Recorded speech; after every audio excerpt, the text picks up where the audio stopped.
What's up, guys? Hope you all are having an amazing day. Welcome back to the channel.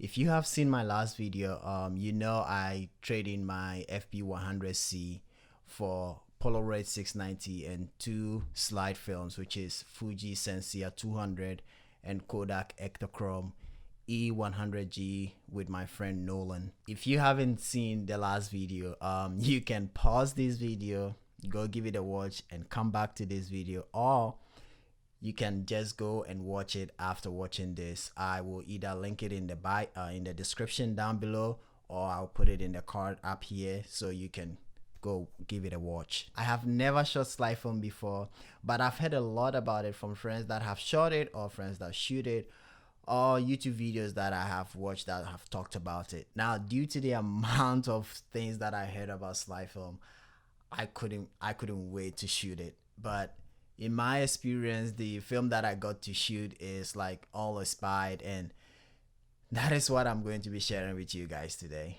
I am not very technical when it comes to shooting film or film photography as a whole, but I am still learning, and the only thing that I do on this channel is just share my process, and as I grow and learn with my film photography, I share with you guys. And so this is not a review of these two films, which is the Fuji Sensia 200 and Kodak Ektachrome E100G. Don't take this as a review. It's just my personal experience with the film, what I learned shooting it, and the results that I got from it that I want to share with you guys today. But the little that I know about film is when you shoot mostly expired film, I have heard or been told that you add a stop after every 10 years, I think. Don't quote me, I could be wrong. But I didn't do that with this film because, like I said, I'm not very technical. I didn't want to go into the math and all of that. So I just shot it at box speed, even though my self-conscious got me to give some of the photos a stop or two more of light, which wasn't necessary because I ended up having some of the photos overexposed. And as you guys all know, I recently just bought myself a Leica M4P, and at the time of purchase, I spent all the money on the body that I didn't have money for a lens. So my good friend Dave let me borrow his 50mm f2 Summicron lens. I have never shot 35 before. I have, even when I shot digital, I have never shot the focal length 35 in any photo that I've taken. I've shot 28 before and I didn't really enjoy it, but I've heard good stuff about 35 on rangefinder cameras or even on the Leica. So I wanted to get myself a 35 and have it on here and see if I'm going to love it or not. So I recently got myself a Voigtlander, I can't even say it. I got myself a Voigtlander 35 f1.4. Now, talking about digital, I had to sell my only digital camera, which is the Canon 6D Mark II, to be able to get the Leica camera. And recently I had to sell the 24-105 lens that I had for my 6D Mark II, also to be able to afford the Voigtlander lens that I bought. Initially I wasn't, trust me, I wasn't comfortable in doing this at all because I started photography with digital, and ever since I got introduced to film, I just got so attached to it. And like I mentioned in my previous video, or in my previous videos, I have a drawing background, and I was getting that same aesthetic that pencil drawing was giving me with film. And so I decided to move into shooting film fully with no digital. Like I said, I wasn't comfortable with it, but I am, as of now, I'm really glad with the decision that I've made. I'm going to learn everything and very well with film, and as usual, I'm going to always bring you guys with me and share the experience with you guys. Now I really know that the Leica fanboys will come in the comments bashing me about putting a Voigtlander lens on a Leica body. Well, that is some of the people's opinion. I don't really care that much about what lens. At this point, I don't. When I used to shoot digital, I was a Canon guy and I have always shot Canon. So I always like to have Canon glasses for my camera. But as I'm growing in my photography, certain things, I don't really care about them anymore. And so like getting a Voigtlander lens for my Leica, I was only getting it, one, because I don't have the money to buy a Leica lens, and two, as long as the lens that I have is giving me the results that I am happy with, I think that is the most important for me. Well, if I am able to afford a Leica lens in the future, that would be great. That would be awesome. But for now, I think, which I'll be sharing some photos with you guys that I've taken with this lens. I think the results that I'm getting, I'm pleased with it. I am not taking photos on this my 35 camera to blow it up really huge. And so for the size that I'll be printing and for the size that I'll be making the photos into zines in the future or even books, the size that it will print it, the results I'm getting with the lens, I think I'm satisfied with that. And so that being said, this is not a review for the camera or the lens. I don't do reviews on here. I only share my opinion and my experience with the gears and the stuff that I use personally. If you like to know more about this lens, I think my day did a review on it. I will link that in the description below and you can go watch it out and make your own decision if you are thinking about getting a Leica camera or even getting a Voigtlander lens. So you can go watch that. Now back to the main topic of this photo of this video. From the photos taken on a slide phone, oh my god, I mean, there is nothing magical. Let me not exaggerate it that much, but to be honest, there is nothing magical than taking photo on a film and seeing it like right in front of you after you've developed it. Yeah, there's just something magical about that. The feeling that you get when you see those photos come alive. Honestly, I wasn't sure that I was going to get any photo on this film at all. So when I saw that roll of film come out of the spool, I was super excited. And by the way, I didn't develop this film myself. I've been developing my own black and white and color film in the house for the last year. I could have developed it myself with the help of a video that my friend Zack did on developing slide film on his channel. I will link his video in the description too if you would like to go give it a watch, if you would be interested in shooting slide film in the future, or you've shot a slide film and you've not developed it yet and you don't know how to. I think he did a really great video on how to develop it, and he made it very, very simple that I could have developed it myself, but the reason is I didn't have the chemicals for it, and two, I didn't have the patience to wait to order the chemicals and wait for it to be shipped to me. So I just took it to Nolan, the same person that gave me the film. He has a dark room where I used to have my studio. He has his dark room there. And so I took it to him.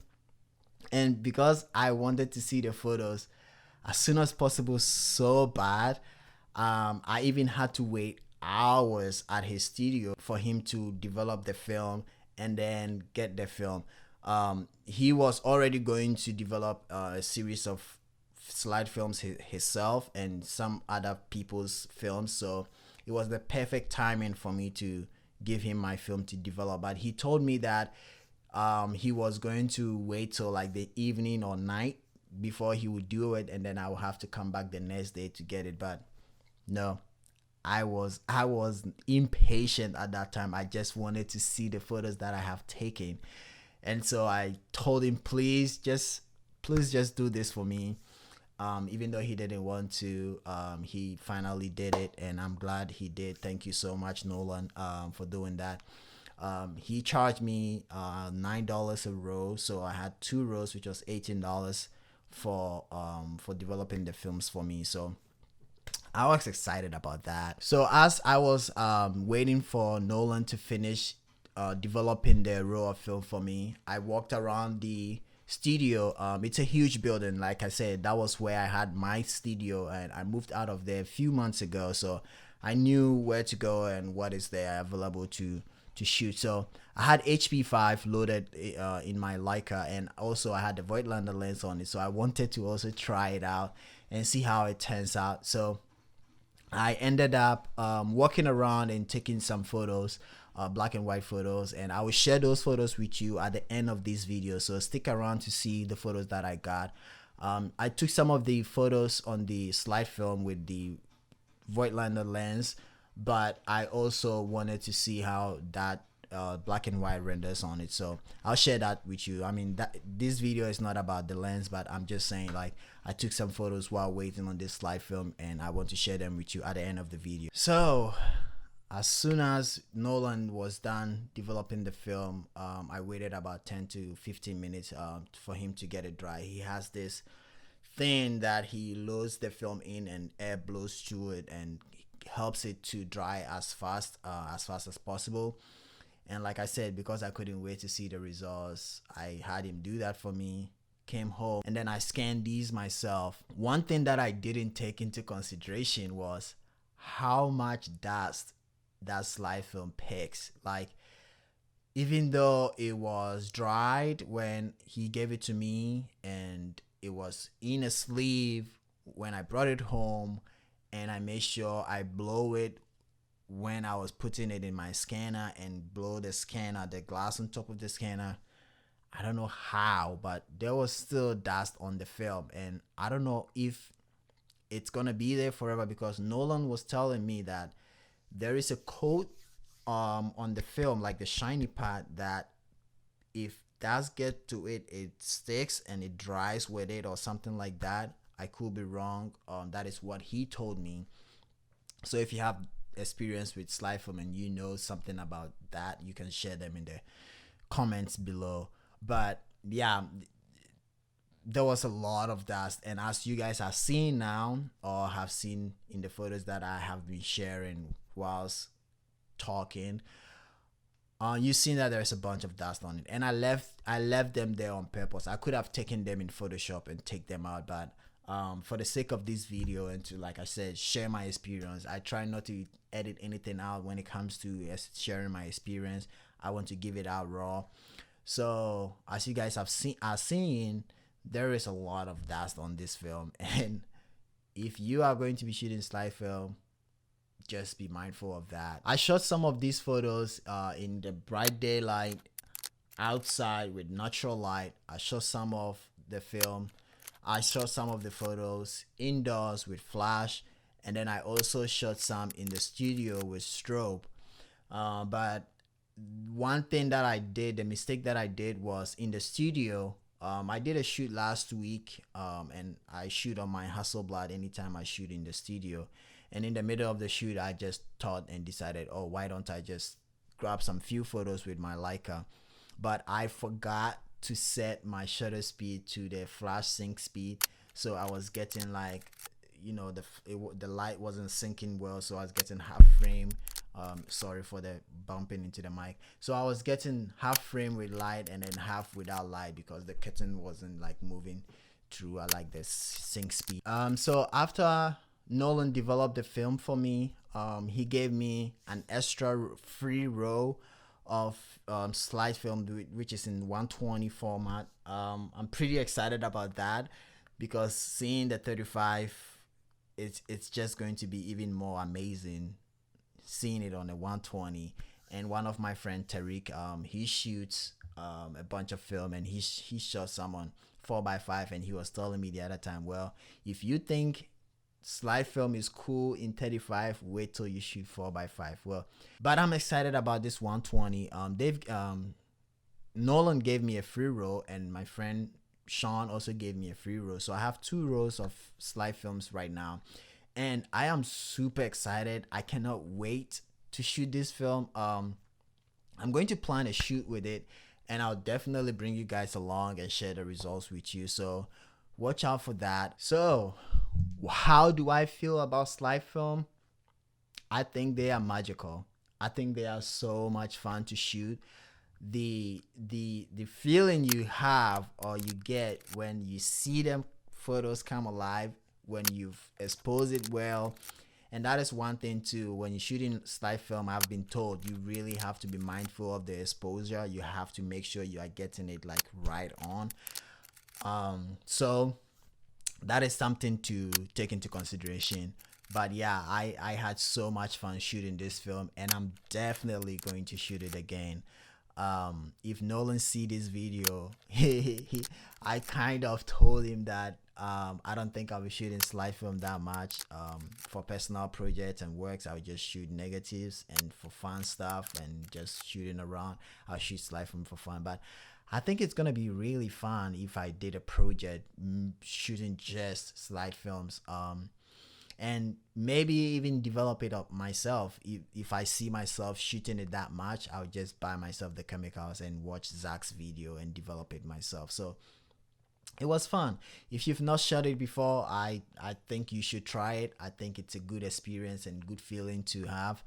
And if you've shot it before too, you already know, and you're gonna keep shooting it because, like I said, it is so much fun. So that is all for this video. Thank you guys so much for watching. Thank you so much for sticking around. So please subscribe if you haven't already. Hit that notification bell so you don't miss any future videos. It really helped the channel a lot, and I would really appreciate you guys if you did that for me. If you like to see my work, or if you like to follow me on my Instagram is kboatin_street or the film digit.